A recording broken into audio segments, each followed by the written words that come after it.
I know Lynn is literally in the air Yeah. traveling. So, Oh but, yeah, yeah, sure. mhm. Well, I'm way ahead of myself here. And I haven't heard or seen Joyce Orr for a while, so I don't know there Yeah. either. Well, let's get started and just remember where we've been. We were looking at Revelation chapter 17, and this is the place where John is having this vision, and some of our old nemesis are. There's something called augmentation. What John is doing is concepts or ideas or images that have already been presented. He is developing these even further. Remember how his visions go? They're like those little Russian dolls, except we start with a small one and keep adding one on top of it. It's like the Russian doll is moving backwards. But the two images that have been presented in chapter 17, and especially these verses that we looked at, verses 6 through 14, John talks about a beast that once was and a beast that's coming again. And he tries to elaborate the idea of the seven heads and what they represent, seven hills. He doesn't come right out and say it, but it's pretty clear that that the beast itself represents the political structure of Rome itself. And I showed this image of the goddess Roma reclining here on the seven hills of Rome. This would have been a coin that Vespasian would have issued, shortly before John would have been writing. Vespasian was the emperor around 70 of the Common Era. Is Vespasian's son Titus who destroyed the temple, and that's obviously a major turning point, a watershed. But John also mentions, that there are seven kings, the seven heads representing the seven kings. And then these 10 horns are a reference to 10, what we're going to call brief kings, who are only going to be, there for an hour or so, an hour to God maybe, or so like that. We don't know if these are client kings. This is really a very pretty obscure reference that John is making. But one thing that is clear in all of this is that the beast now is identified very clearly as Rome. It doesn't come out right out and say it, but you'd have to be pretty dense living in the first century not to be able to pick this up. But the hopeful sign in all of this is that the lamb, we've already seen the lamb who appeared as slaughtered, in the very first image that John had, is going to be a lamb that comes back and conquers all. Now there's kind of this parallelism as well, because the beast that was and the beast that is going to come again.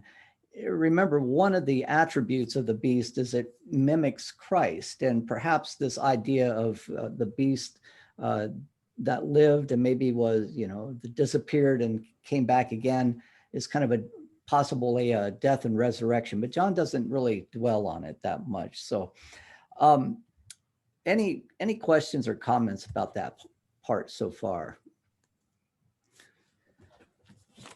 Then where we left off last time is with verses 15 through 18.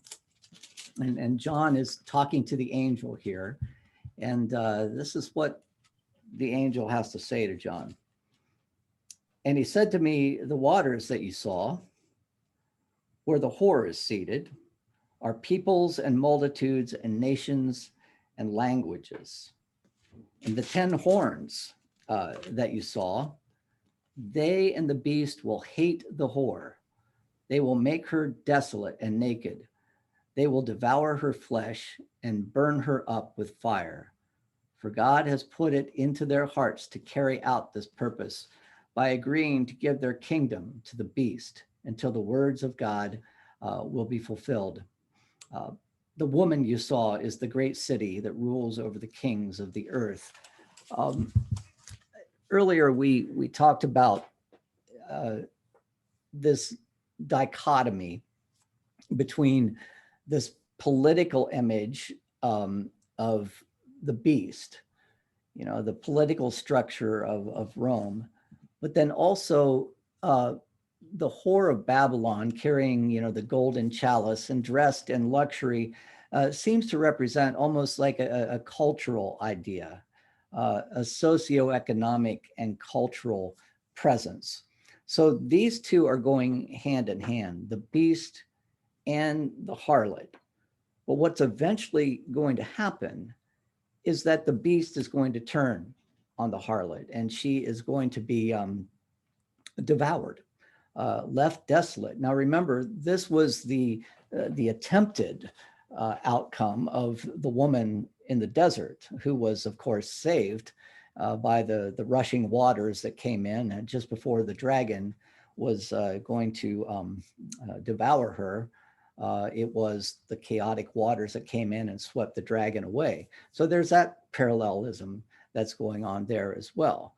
But this is really curious, and I'd be interested to hear from any or all of you about knowing what we know about the beast representing a political structure of Rome, and then the harlot representing more of a cultural type of idea that is built on luxury and excess. What does it mean that the beast eventually, or maybe it doesn't mean anything, but what does it mean? What might it mean that the beast turns on the harlot? Any thoughts on that?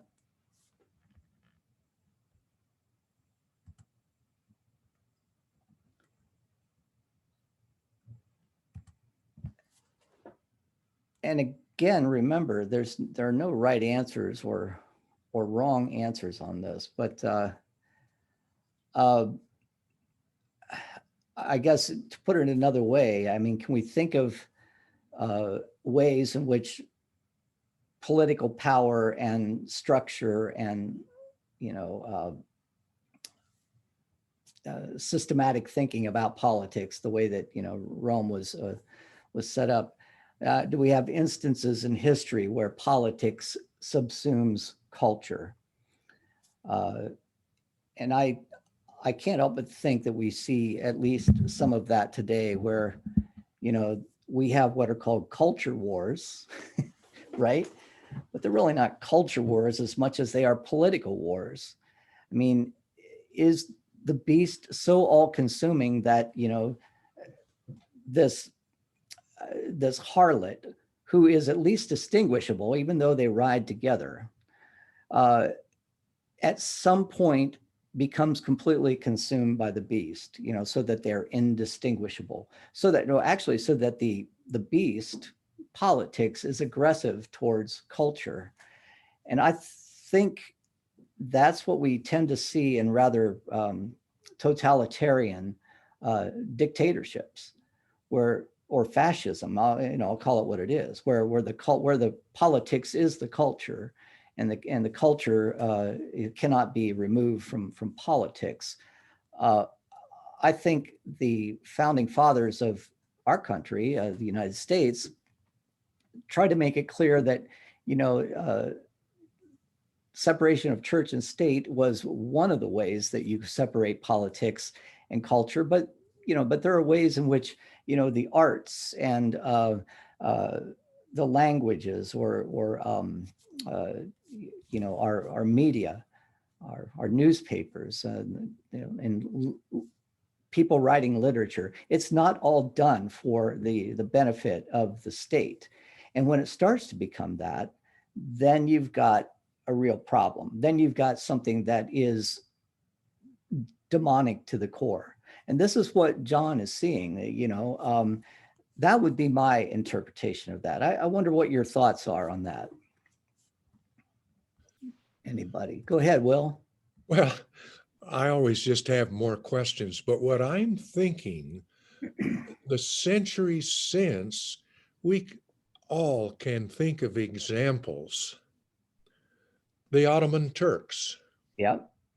Saladin, the Crusades, the story, Napoleon's invasion of Egypt. and invasion after invasion after invasion of Egypt and the Nile and the hunt for the source of the Blue Nile and the White Nile, all that was violent. Mhm. And it would seem violence against the tribal cultures and whatever Right. cultures there were. Right. That And maybe the- that's just Homo sapiens sapiens. And it's, yeah, ironically named. yeah, Uh, yeah, and this people who idea think that, about thinking. but how difficult it is, one of the cultural uh, ideals, so one of the cultural values that we've been trying to uphold, at least at First Presbyterian Church, is the importance of equity and diversity. But how, how challenging that is to so many people. It's almost as if we all need to believe the same thing. And when that becomes part of a political agenda, right? Ensuring that everybody has the same, has the same belief, and that belief is guided by, a political agenda. We see that again and again throughout the 20th century, and when people can't speak out against the political structure. So it's very interesting. Remember, John is not necessarily, at least the interpretation that we're looking at, John is not necessarily trying to predict things that are going to happen 2,000 years down the line. I don't think I need to make that any clearer. I've mentioned it many times. But he is trying to provide a lens through which we can perpetually observe and critically analyze the world in which we live. And this is one of those recurring themes that you often see, where the beast is so all-consuming that it will, eventually take advantage of and devour the more feminine, you might say, even though she's a she's a Jezebel, the more feminine idea of culture itself. But that's what's going. Yeah, go ahead, Mac. Let me take a stab at this. I'll leave it to the people who know more about history than I do, but I would maybe hazard a guess that there is something that's unique about Rome in terms of the political cultural divide or relationship, in that Rome's culture included religion. Right. And, now we have culture and we have religion. For example, on our coins, we have, we might have liberty, we might have a buffalo, we might have a dead president. And this is actually the whole point of one of Jesus' parables. In Rome, they had the emperor on the coins. Well, we have the Queen of England on the coins in the UK. Yeah. But they don't think she's a god. Right. In Rome, the emperor was God, and that was the empire, and they controlled everything. I mean, the culture was the emperor. The emperors had the power to name other gods. Right. Yeah. And of course, to a well-versed Jew like John, that was also sort of like a huge blasphemy. Right. Right. And to Jesus as well, probably what got Jesus killed. Right, because it's at least in 3 of the Gospels, it's in Jesus' last week, in which he is challenging this idea of, give unto Caesar the things that are Caesar, and give unto God the things that are God's. As we've said before, Jesus asked one of the scribes or Pharisees, there, Herodians there, to give him a coin. And of course, they showed how blasphemous they were themselves, how, completely adapted they were to the Roman culture. They brought out a coin with Caesar's head on it, which is the point. And Jesus says, whose head is on this? Well, that's Caesar's. And then Jesus says the thing that's so often misunderstood. Well, exactly. Yeah, Caesar's got his stuff and we've got our stuff. No, Exactly right. John would not agree with that, right?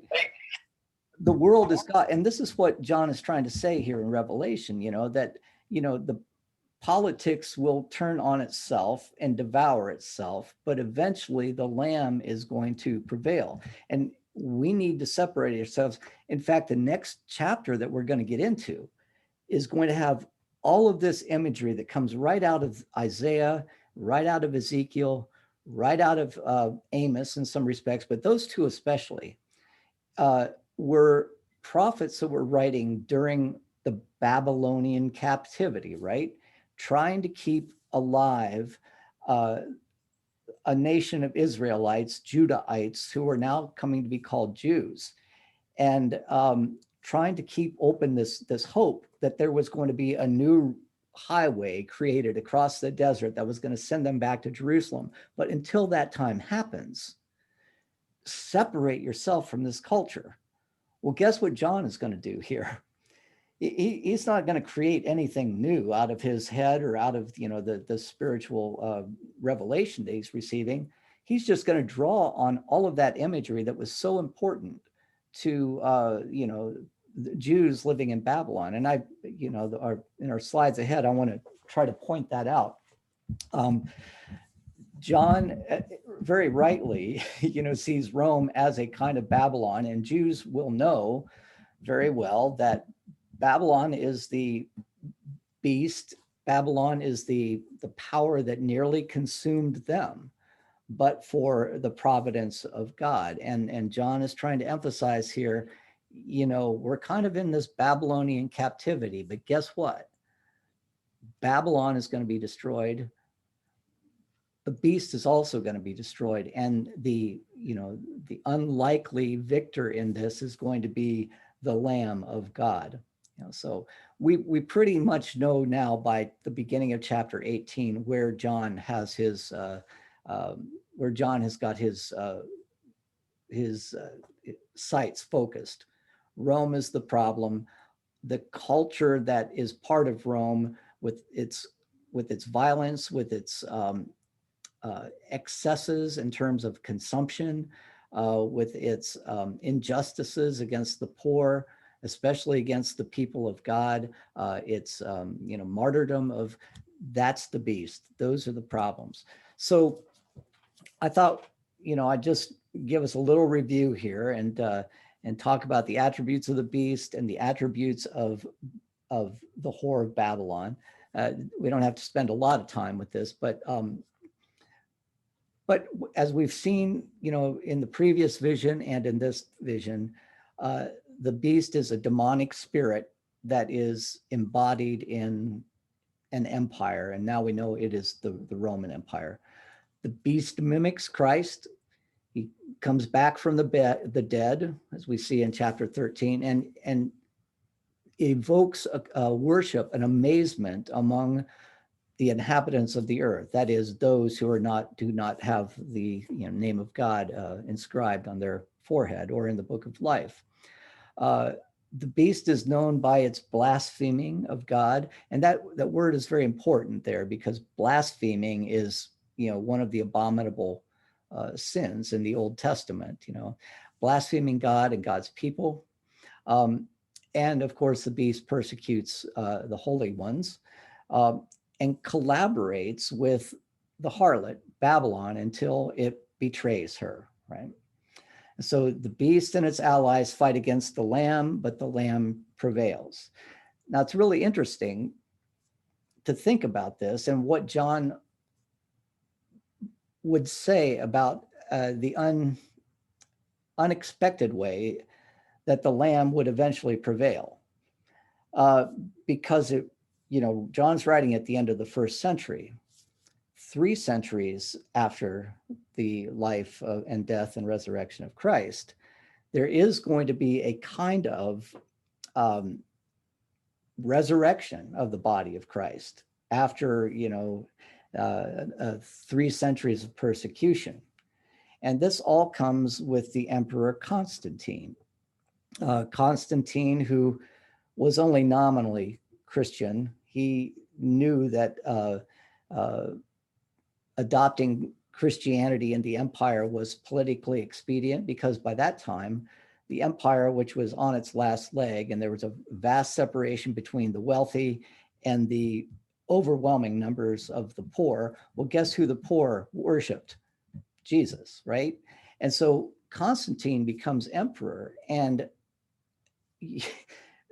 through a matter of, what appeared to be pretty much just a real rational decision, kind of a no-brainer, he says, it's time to make Christianity legal in Rome, which immediately endears him to all of the Christians. And before you know it, Christianity becomes the official religion of the empire. It was going to be Constantine who would convene the Council of Nicaea, where the Nicene Creed was established and made as kind of the Christian code of the empire itself.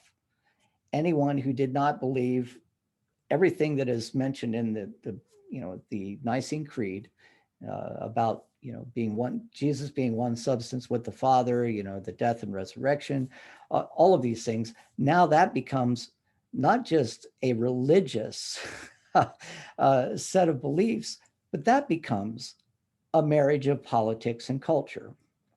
The Christian culture becomes the political culture. So this is actually going to be fortuitous on down the line, because eventually, not even 70 years after, or 50 years, I guess, after Constantine dies, Alaric and his Goths from the north are going to come across the I can't remember the river now. Is it the Elbe? They could cross the Rhine. I know that, and they're going to take Rome by force. They're going to sack Rome, and again, the whole violence that we see in the book of Revelation is going to become once again relevant. But by this time, Christianity was the triumph, if you will, of the Lamb. I don't think this is what John had in mind, but historically, it is what happened, right? It's Christianity prevails, and many will say, as I'm going to talk about here in a minute or two, that it becomes the beast itself. So any questions or comments about that?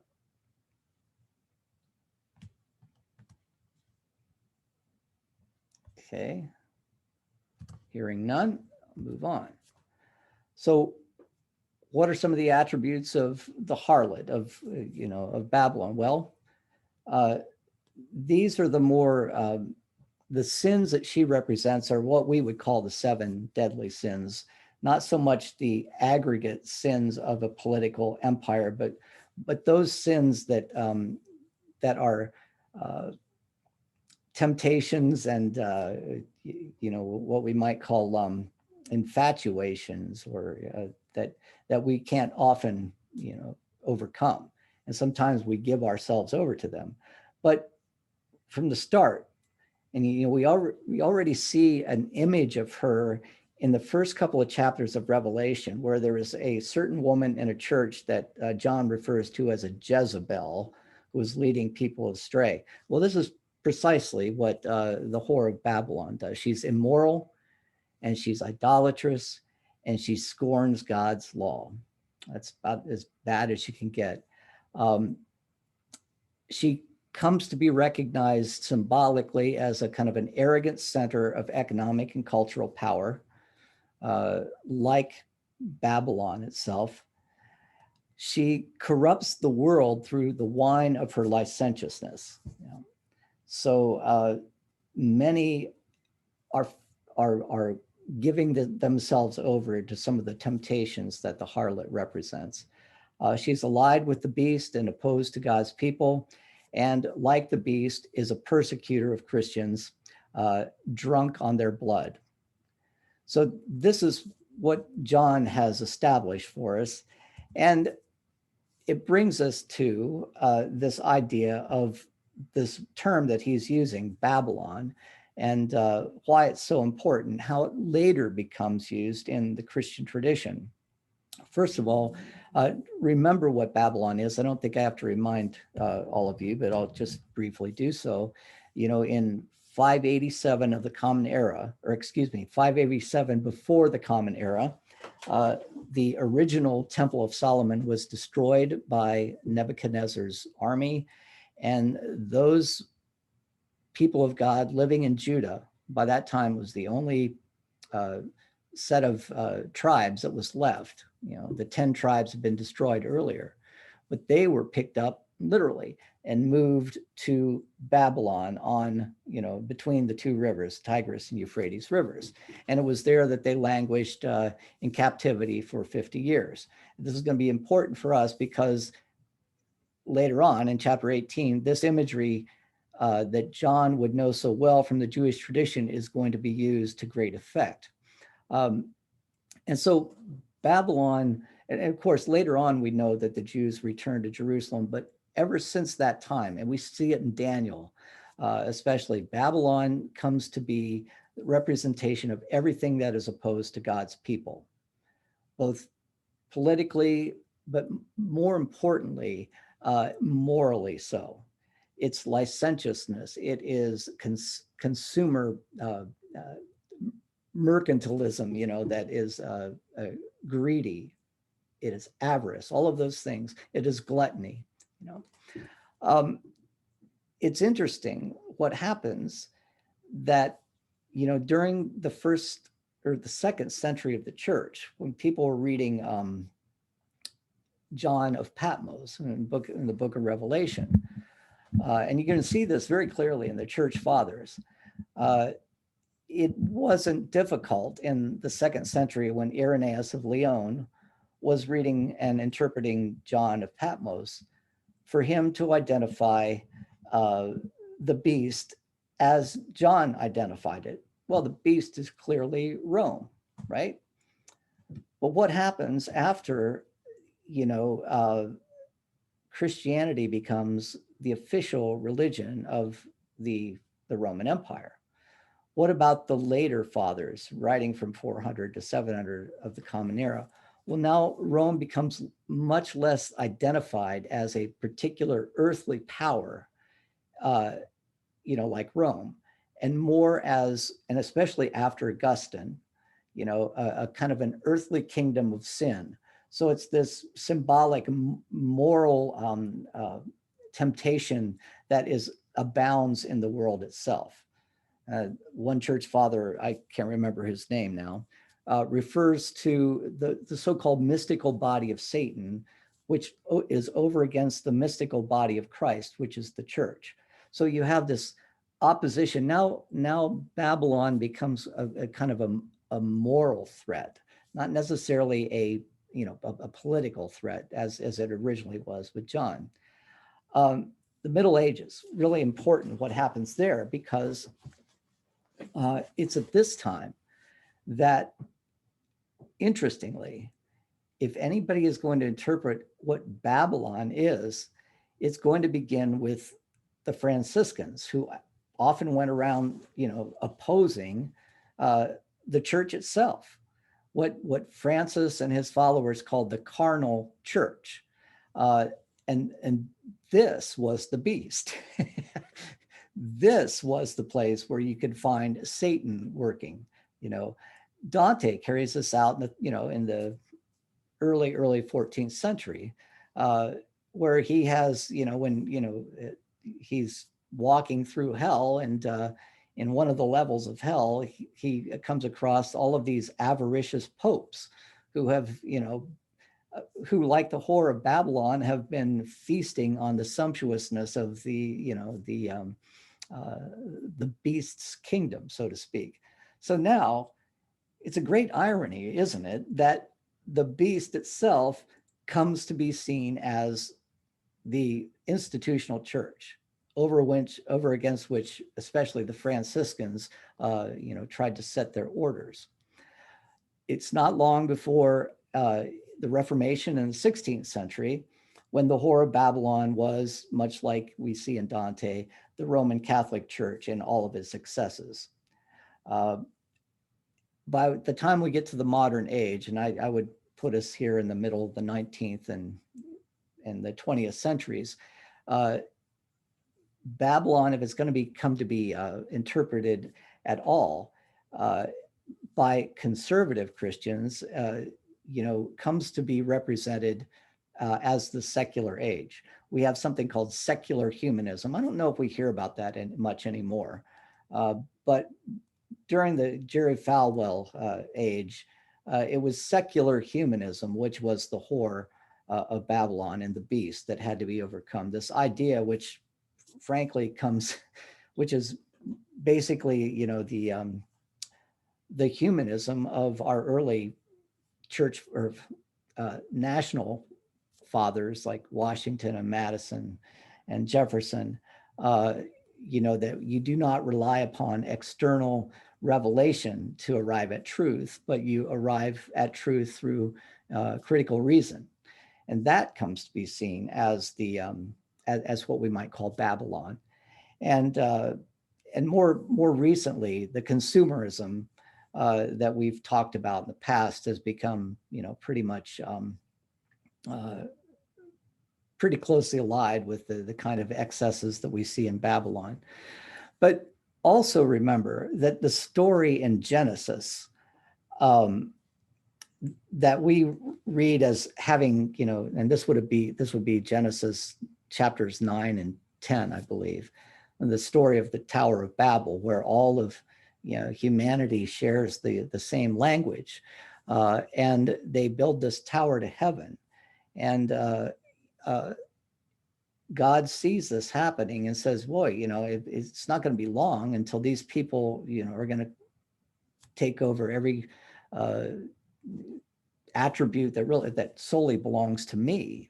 So what God does is he confuses the languages. That is where the word Babel comes from, the idea of Babylon, because it was this kind of city, right, that usurped for itself all of the glory, all of the worship, all of the acknowledgments and affirmations that are due to God itself. And so this is what, John is going to try to impress upon the church. Don't become unequally yoked, you might say. Don't become yoked to this power, because it's ultimately going to meet a violent end. If you have the name of Christ written on your forehead, if you are one of the so-called holy ones, then act that way, because a time of departure, a time of return to Jerusalem will soon be upon us. And that's the place where I want to emphasize these last chapters that we're going to read. John clearly is drawing on imagery from prophets that were speaking to people who were in exile in Babylon, but giving them hope that they could return to Jerusalem. For John of Patmos, guess what? Same thing's going to happen, except this Jerusalem is going to descend from the heavens as soon as all of the chaff is burned or blown away. So anyway, thank you for indulging me, but on this little review of the attributes and how Babylon has been used. But it's a common symbol that we see people referring to, the whore of Babylon. Calvin used that quite frequently to refer to the Catholic Church. Any questions about this? I don't have a question, Dan, but I do have a comment that Yeah. I don't know if it's relevant to insert it at this point now, and I'll try to be brief. But when you went through the development of the church and the evolution of the church, I think one of the key factors that we can't lose track of when we make these interpretations is that by the time of the quote early church fathers, for example, the Jewish influence was gone. Right. And the people at that point in charge of the church did not really have much of an idea about Jews and Jewish traditions. And, we've determined that no matter what shortcomings he may have, John of Patmos was extremely literate in Jewish tradition and Old Testament scripture. I mean, my cross references, bear this out every week. By the time you get to 300s, 400s, it's gone. Absolutely. And the fact of the interpretations, even I think persisting now to the Jerry Falwell era, relates to the fact that we didn't really start looking at scripture through Jewish eyes again, and knowing that that's an important way to understand what the writer is getting at until the 19th century scholarship. Would you agree with that? Oh, absolutely. Yeah, absolutely. Well, it really, the seeds of it begin in the Reformation, when the reformers like Calvin begin to read the Old Testament not as the Septuagint or as the Latin Vulgate, but as the original Hebrew. That was a result of humanism, right? The rise of humanism after the Renaissance, where people began to learn the importance of languages and how language is a artifact of culture.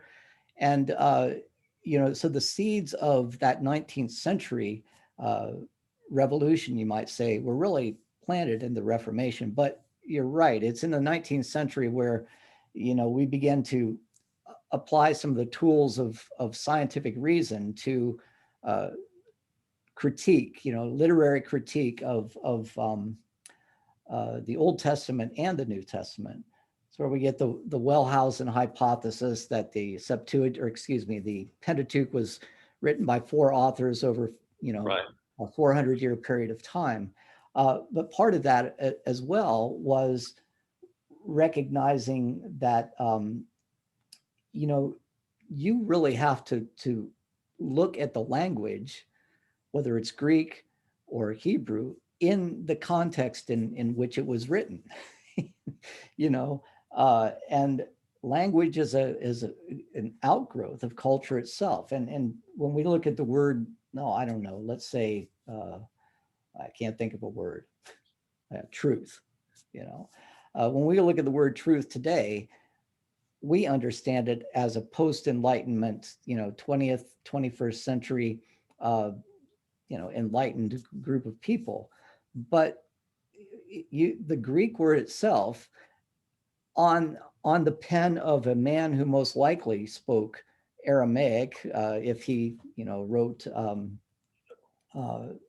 or it was at least, I don't know if John was originally an Aramaic speaker who was writing in Greek, or he was an original Greek speaker, but his Greek is fairly not classical, as I understand it.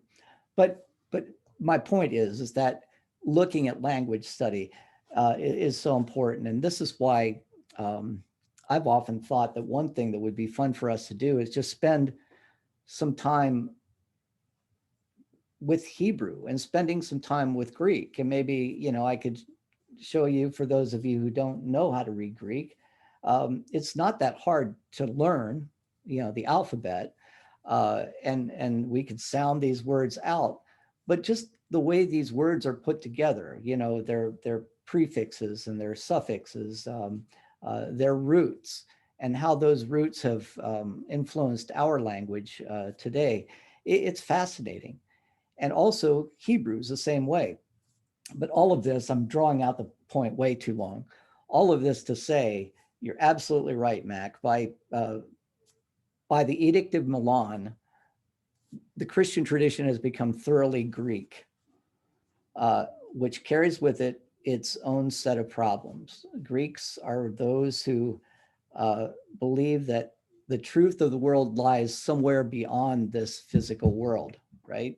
And that's why it's so important here to understand the Jewish conclusion of the book of Revelation. We don't all go we're not all raptured up into heaven and live there, in the Elysian fields or whatever for hereafter. Jerusalem descends from heaven. And that's where, the new heaven and the new earth begins, which is an affirmation of the goodness of creation.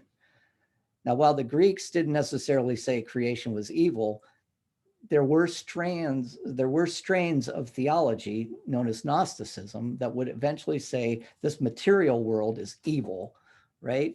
And that seeps its way into Christianity in the 3rd and the 4th century as well. So getting back to the original culture is so important. And it's one thing that I hope in this 3-year study of apocalyptic literature that we've been able to do. Do you want to say anything more about that, Mac? Okay. All right. Anybody else? Comments? Well, then let's look at chapter 18, because this is where some of, now if you have a Bible with you, if it's a Revised Standard Version of the Bible, you will see that a lot of this language is written in verse. And I'll point out where the verses come. It looks a lot like the verses that you'll see in especially Isaiah. But what this tells us, speaking of using critical tools to understand text, right?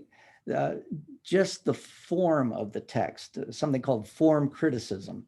The form that the text takes tells us something about how the text was meant to be used, right? And this almost takes on a liturgical form itself, something that is going to be recited in worship. So let's hear about the fall of Babylon. And I think I'll just read chapters 1 or verses 1 through 9.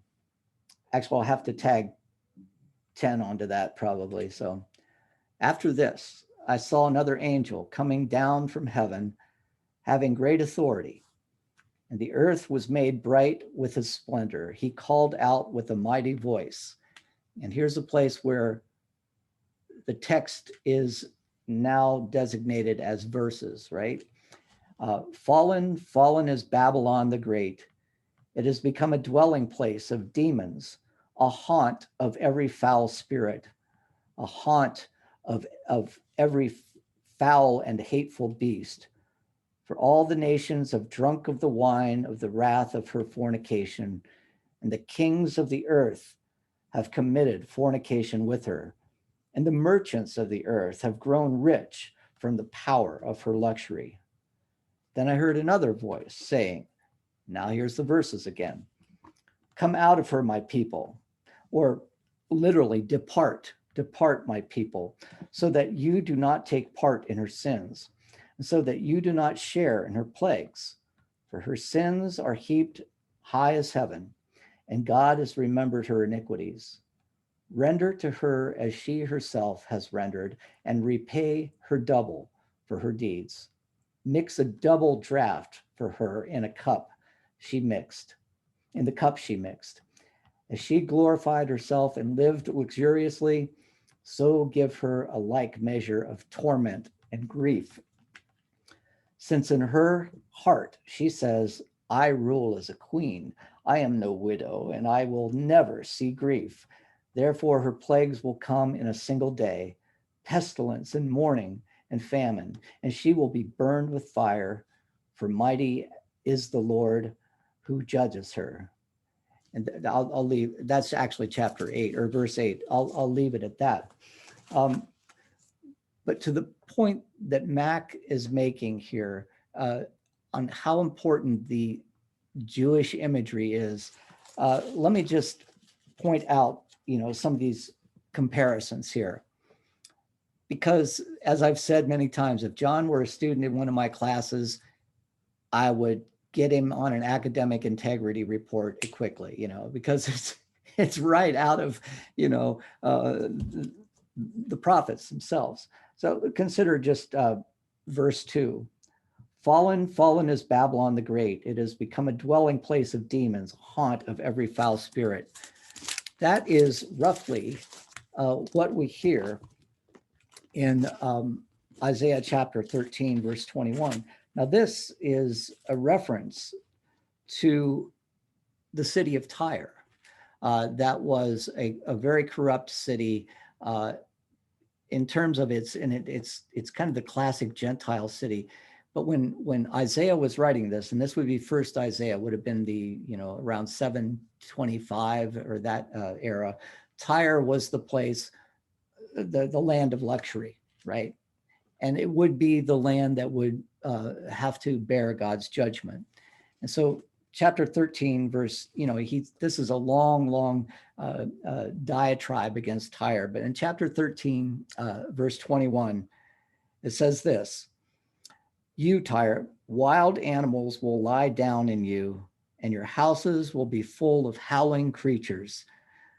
Their ostriches will live, and their goat demons will dance." Goat demons will dance. And what does John say? "Fallen is Babylon the Great, it has become a dwelling place of demons, a haunt of every foul spirit, a haunt of every foul bird, a haunt of every foul and hateful beast." Gathering, this inspiration from Isaiah. And he's going to do this again at point by point as we go down here. But he's going to identify in chapter 18 three groups that have been corrupted by Babylon: whole nations, the kings of those nations, and then specifically the merchants of those nations. And he will later, we didn't read it this time, but later in the chapter, he's going to talk about sea merchants, people who make their money on the sea. But these are people who, for John, will do anything for money. They're led around by the nose by the the lure of profit, of riches. All nations have drunk of the wine of her wrath and her fornication, and kings of the earth have committed fornication with her. And the merchants of the earth have grown rich from the power of her luxury. Again, coming back to Isaiah, very similar to what Isaiah has to say, again, about, excuse me, I've got to find my place here. Again, about Tyre, verses 13 through 17. "Look at the land of the Chaldeans. This is the people, it was not Assyria. They destined Tyre for wild animals. They erected siege towers. They tore down her palaces. They made her a ruin.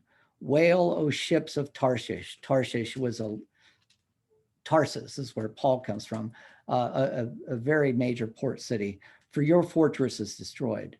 From the day Tyre will be forgotten for 70 years, the lifetime of one king. At the end of 70 years, it will happen to Tyre as in the song about the prostitute. Take a harp, go about the city, you forgotten prostitute. Make sweet melodies, sing many songs that you may be remembered. At the end of 70 years, the Lord will visit Tyre, and she will return to her trade and will prostitute herself with all the kingdoms of the world on the face of the earth. Her merchandise and her wages will be dedicated to the Lord. Her profits will not be stored or hoarded, but her merchandise will supply abundant food and fine clothing for those who live in the presence of the Lord." Pretty clear similarities going on there. And we can see the same thing if we look at Ezekiel's references to Tyre as well. There's just one more I wanted to mention. This is in, if we look at that reference, I said, depart people. In Isaiah 52, Isaiah, this is second Isaiah, and he would have been speaking to the people who were in Babylon at the time. And he was trying to do with his words what John is trying to do with his words to the holy ones that he's writing to. Depart from the city, get away. And this is what Isaiah says: depart, go out from there. Touch no unclean thing. Go out from the midst of it, the city, purify yourselves, you who carry the vessels of the Lord. For you shall not go out in haste, and you shall not go in flight. For the Lord will go before you, and the God of Israel will be your rear guard. Isaiah there making a reference to the exodus of Egypt. John referring to Isaiah in reference to the departure from Babylon. This whole chapter, or everything that I just read, verses 1 through 9, it's almost lifted directly out of the prophets who are speaking about, exile, people living in exile, but soon to be removed from the unclean city. John himself makes the reference, don't touch anything unclean, which is really important here. Now I can't find it. Well, it's in there someplace. So that you do not take part in her sins. Come out of her, and my people, so you don't take part in her sins, so that you do not share in her plagues. For her sins are heaped high as heaven, and God has remembered her iniquities. I thought there was a place where he says, don't touch anything unclean. Maybe I'm getting it confused. Anyway, we're probably going to have to stop there. I'm sorry for the quick run through in chapter 18. We'll pick up with verse 10 when we return. I'm hoping that it won't take another 2 or 3 months to get through the last chapters of Revelation. I'm hoping by Memorial Day that we can have this completed. But at the same time, I don't want to rush it. But I think the takeaway from today should be John's emphasis that he's writing to a people in exile, who will soon experience God's providential care in being brought out of their land of bondage. So, any last comments before we move on? Dan, Yeah, Sharon. one of the things that keeps coming back to me as we work through this, or some of the things we learned from the book of Enoch and the book of the Watchers, and the overriding thing for me in this area is there are a whole bunch of things we don't know about all these other tribes that Rome ruled. And the reference to the Chaldeans made me think of it just now. Yeah, right. And all those things were a part of what was happening in the world around the Jewish folks as they moved around. Yeah. And we know so little about it, at least I don't, because we have such a huge body of work left from the Romans, and you were talking about languages. We have things from those languages, but the languages we don't have anymore, we don't know. And so all those temptations, I wondered what was happening all around the children of Israel, if you will, that we just don't know about, except through little bits and pieces that we got from the book of Enoch, etc. Yeah, and this is why archaeology is so important, because it can give us insights into the material culture out of which, some of these stories and experiences are coming. But the loss of language is really, I heard a statistic that we are losing one indigenous language every 2 weeks. And talk about a homogenizing or process, and a lot of it has to do with American culture and the spread of, you can travel around the world every day and eat at a McDonald's, which is, that's quite an imperialism. We all kind of look down our nose at the English imperialism of the Victorian age, but our consumer imperialism is pretty extensive as well. But what happens in that is that we're losing languages. And with every language that's lost is a worldview. And it's to your point, Sharon, some of these worldviews we will never know. We can only infer from archaeology, which is sad. And that's, if I may, that's part of the beast. The beast is a homogenizing, wanting to make all things the same, because that's an efficient way to rule, right? Any kind of difference is going to be excluded. And that's not necessarily reflective of the variety of God's creation that is good. So with that, I think that's a good thing to ponder for the rest of the week. We'll come back in the middle of chapter 18, verse 10, and probably finish that chapter next week. So thank you, everyone. Thank you, Dan. Yeah. Going to have to stop my sharing here so we can leave. Have a good week. Thank you. All right. See you later.